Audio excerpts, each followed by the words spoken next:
হলফনামাটা নিয়েও এই ইউনূসের সরকার এই শয়তানি করেছে। আওয়ামী লীগের সময় হলফনামাগুলো অনলাইনে দেখা যাইত। কয়দিন আগে এই নির্বাচন কমিশন আসার পরে হলফনামাগুলো সব বন্ধ করে দিয়েছে। বন্ধ করেছে কেন জানেন?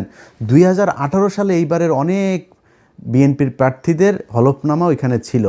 ওই সম্পত্তির হিসাব এই 1.5 বছরে তো মিলবে না। এই 1.5 বছরে তো এক একজন আঙুল ফুলে কলা গাছ হয়েছে। এগুলো তো মিলবে না। তো না মিললে কি হবে? না মিললে তাইলে দেখে ফেলবে, বুঝে ফেলবে।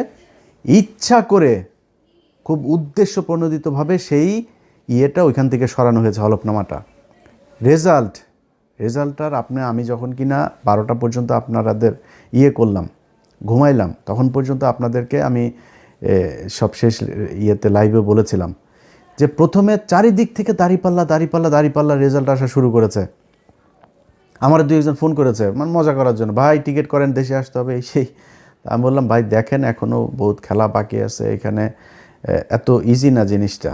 এখনও ন্যাশনাল, ইন্টারন্যাশনাল, ডিপ স্টেট, তারপরে হইল গিয়া উত্তর পাড়াটারা যা আছে সব মিলায় তারপরে বহুত হিসাব আছে।